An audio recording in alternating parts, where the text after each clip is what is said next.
Hello everyone, this is Taryn with Wonderfully Made Handcrafting, and today I'm doing a mixed media page as I work through On the Brink. This is the newest kit from By the Well for God, written by Judy Allen, and I am loving this devotional. This is talking about all the doors, or many of the doors found in the Bible, and what the story behind them is and what the importance of that is. And so today I am actually looking at John 10, which I will talk about in a couple minutes. But right now I did want to talk to you about how I am setting up this page. So I plan on doing a lot of mixed media this month, and I know it can get really messy in your Bible. So I've decided to create a template that is the same exact size as my interleave Bible, and I'll use that to create different pages that I can work on outside of my Bible and then insert in once I am completely finished. So today I am using this ledger paper. You know me, I love ledger paper. And I also have these two stamp sets out. I have the mixed media marks and then that fun Valentine's Day themed one. Now I'm going to do some stamp surgery here. And I just wanted to encourage you, don't be afraid to cut up your stamps. It doesn't hurt them. You can still stamp everything the same way as before if you just line it up like a puzzle piece. So right here, I'm going to stamp 3 little hearts out so I can stamp them separately from that big block of stamps, and I think that's going to be really good for me this month. It's going to be much more versatile for me to use that stamp, and I can always stamp them all together again as well. Now I end up not using these 3 little hearts on this page, but I'm sure to use it in the future, and I just wanted to leave it in this video to encourage you to do stamp surgery if you so desire, and think that you will use that stamp more so if you do some stamp surgery. I do use my little Tim Holtz paper snips, the tiniest ones. They're really good and they keep nice and sharp. You can also use an X-Acto knife. So I am planning on using that Heaven's Flight stamp set on this page as well. I was just looking at how big those butterflies are because I'm planning on making a cluster in this bottom right hand corner.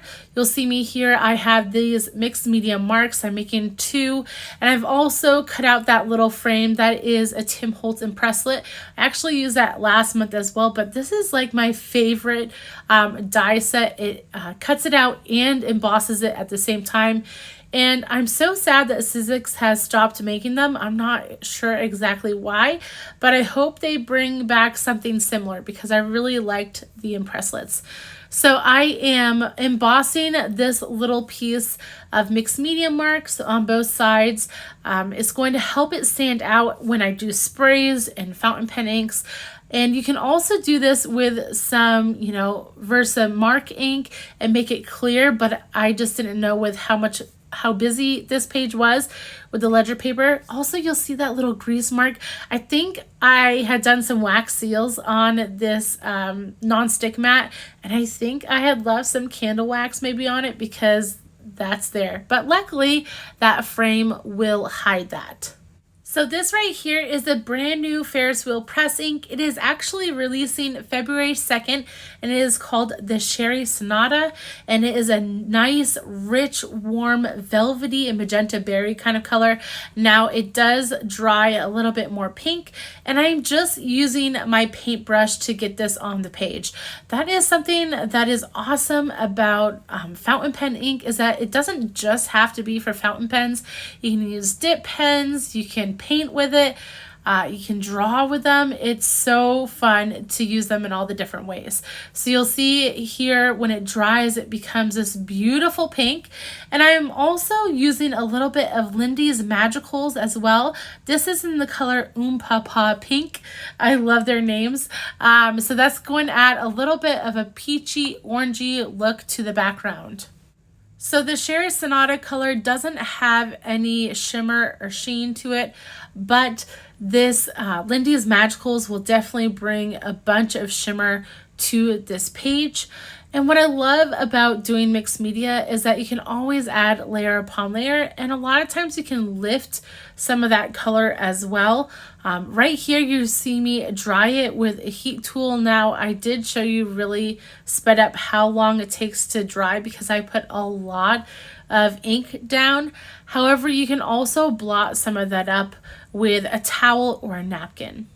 I want to add one more layer to the top of this page. So I'm taking my Distress Oxide spray in Spun Sugar and just flicking some flecks on top of this ledger. And then I'm going to start working on these tiny little florals from Tim Holtz. I have some watercolor paper and I'm just using all the sprays and all the things that I can grab. So I have some Kitsch Flamingo. I did try some worn lipstick, but I decided to pull that up. See how in mixed media, if it's still wet, you can basically pull it up for the most part.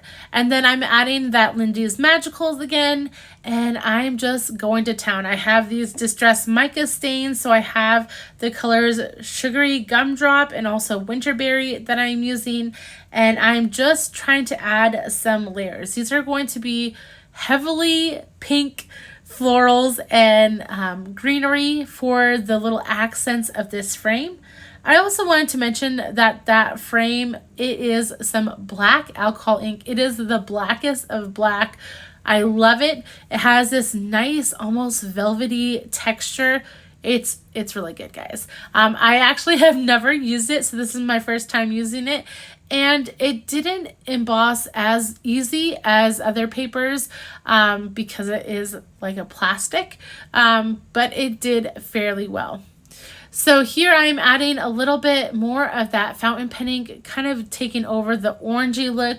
I want to have a bunch of variations of color so that I can get different kind of looks with the florals I'm getting and greenery.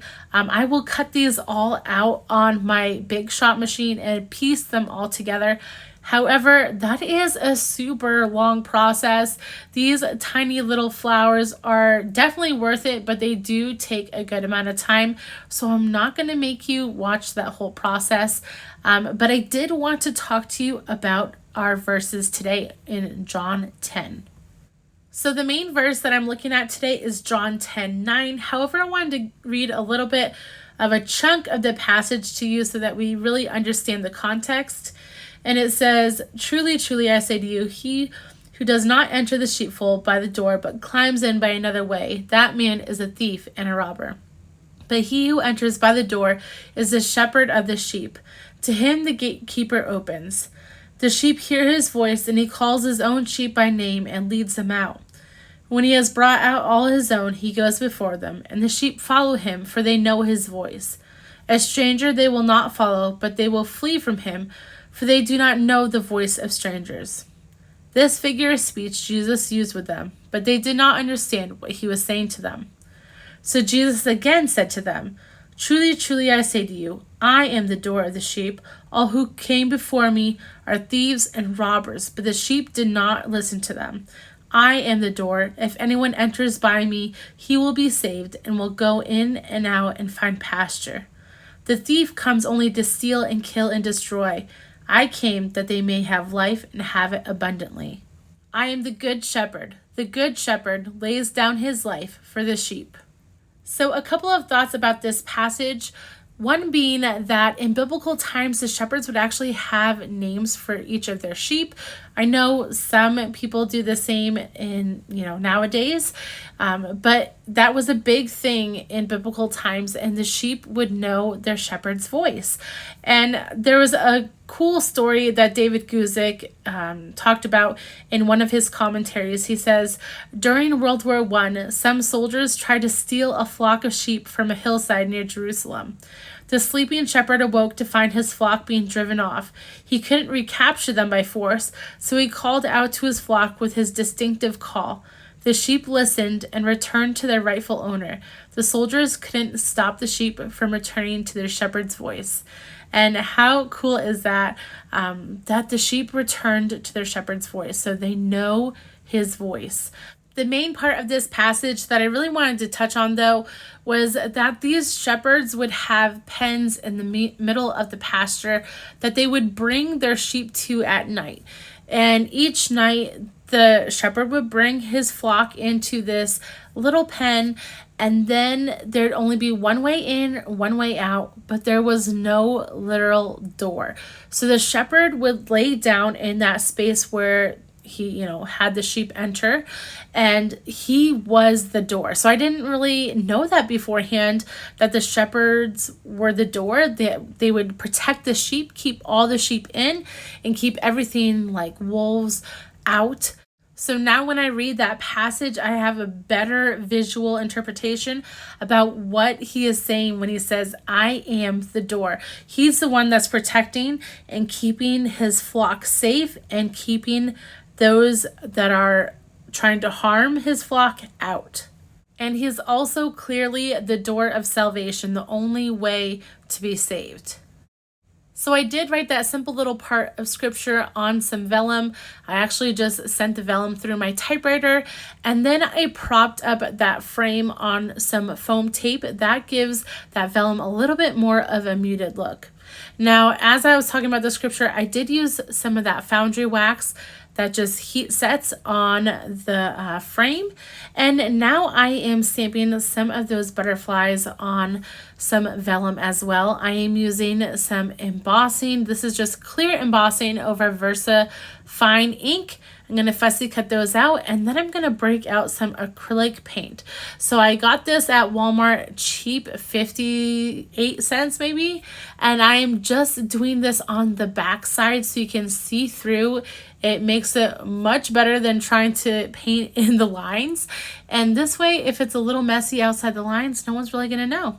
And then I also come in with a white Posca paint pen on the front side, and I'm just making little dots and lines. I want those wings to kind of be in flight on the page, and so I am adding a little bit of score tape to the center of the butterfly's body, and you can see here I already put one butterfly on the page. Now, unfortunately, my phone was deciding to stop filming on me multiple times when I was filming this, and so I lost a tiny bit of footage where I used the lovely lace stencil from By the Well for God and some black texture paste. This is some stuff that came out in the fall, and I hadn't used it yet, and I really liked it. So I added that to the upper right hand corner and bottom left hand corner, and now I'm going to paste this whole ledger page down in my Bible. I know it's going to fit perfectly because I've already measured it, and I'm just using scrapbook.com's version of score tape and putting that down on my Bible. And then guys, this will be it. If you've enjoyed this video, please like and subscribe to my channel. You can also follow me over on Instagram at Wonderfully Made Handcrafting. I'll try to link everything I use down below in the description, and I hope you have a wonderful day, guys. Bye.